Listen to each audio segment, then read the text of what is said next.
right, as I mentioned, the House of Representatives just voted to hold Attorney General Merrick Garland in contempt of Congress for his refusal to turn over audio recordings of President Biden's interview with Special Counsel Robert Hur over his mishandling of classified documents.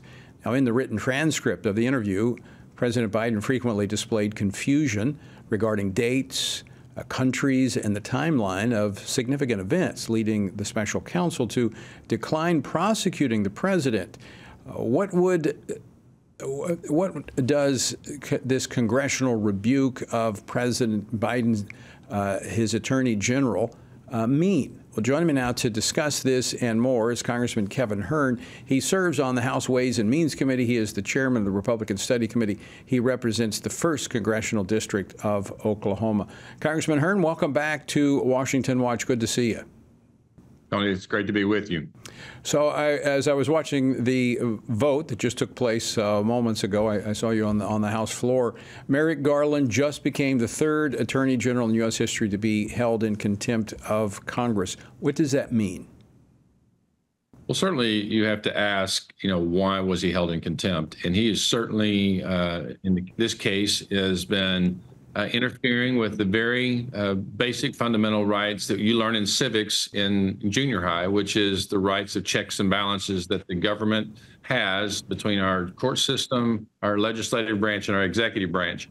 And Jim Jordan with the Judiciary Committee asked him to present the audio tapes rather of the transcripts that they brought forward, because we know based on past transcripts that they've been altered. And so he wanted to corroborate those transcripts with the audio tapes, and Merrick Garland said he would not present those. And so we went through the process of the impeachment inquiry to get this information, to validate this evidence, if you will, and he refused to give it forward. He is the highest ranking law enforcement official in the United States. And so now he's been held in contempt, 216 to 207 on the votes, and we're going to move forward with that process.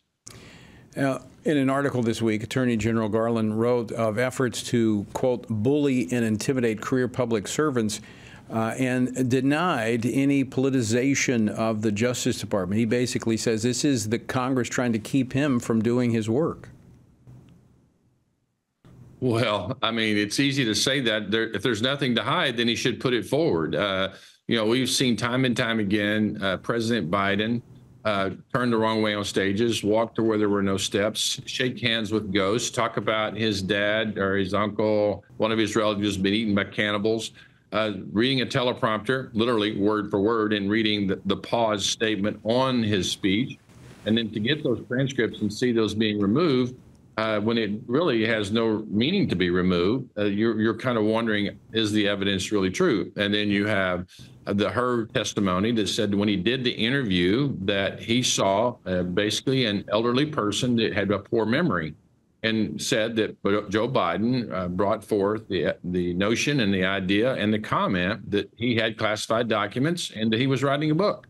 So, these are the very things the Democrats are going after the former president about.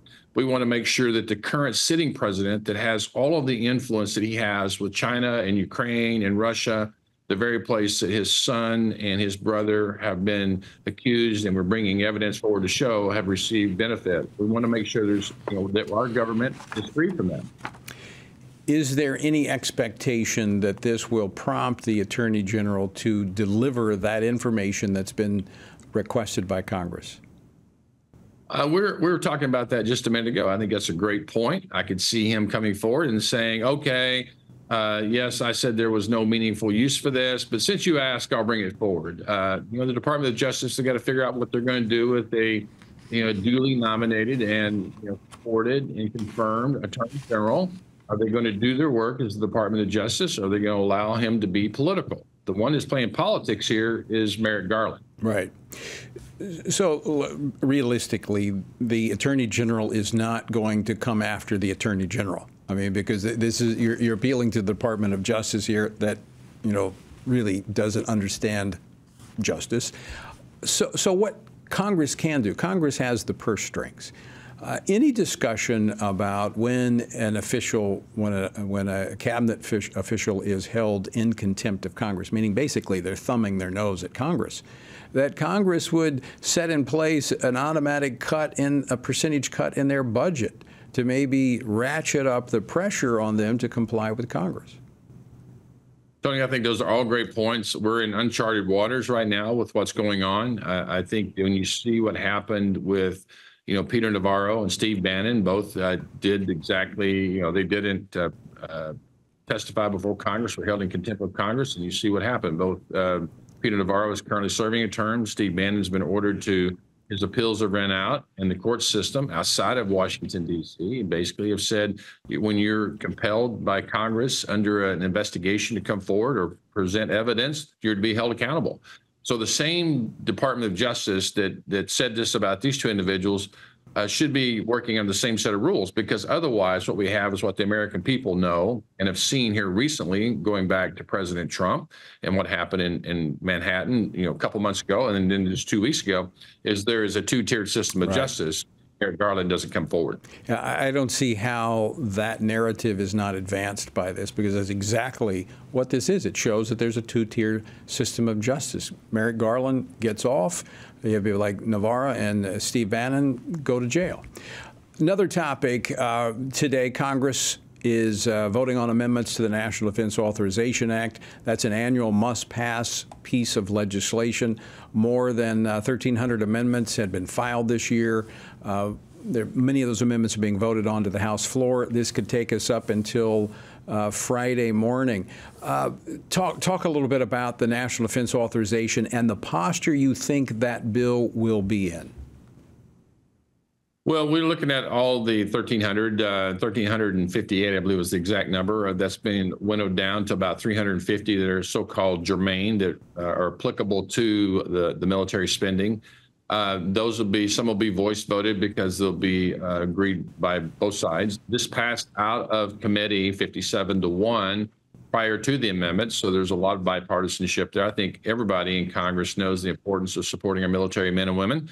It has some really critical items in there, like better housing, more opportunities for spouses to be able to work, better child care. And I think one of the big important things is for the lower echelon of enlisted men, E1s through E4s are getting a 20% pay bump, and then the rest of the military personnel are getting a 4.5% bump. But it also looks at where the hot spots in the world are, specifically in Western Pacific around China. So the Indo-PACOM bill, a portion of this bill, has been plussed up to send a message to China and others that want to think that we're being lax in that area. So a lot of great bills. We're working through the process right now of the amendment, and to your point, we'll have the vote on Friday, and I think we'll pass it for the 65th year in a row. Also, amendments addressing more hot-button issues where the military has gotten into illegal abortion travel program. We've got the DEI programs within the Department of Defense, gender procedures. What do you see the outcome being of those amendments? Well, those amendments are going to be voted on. They'll probably pass along party lines. There may be a couple of Democrats support them. I don't know.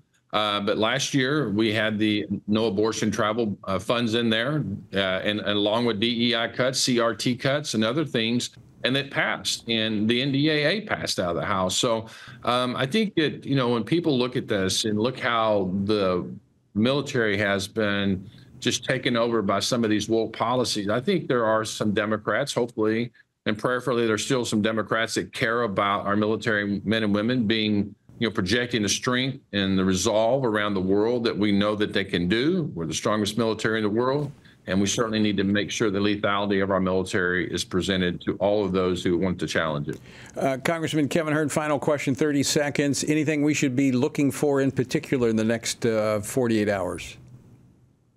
Well, I think to your point earlier, we need to see what Merrick Garland comes back, what the White House's response is now that the final vote's been pushed through. The rule this morning was 208 to 207. The final pass is 216 to 207.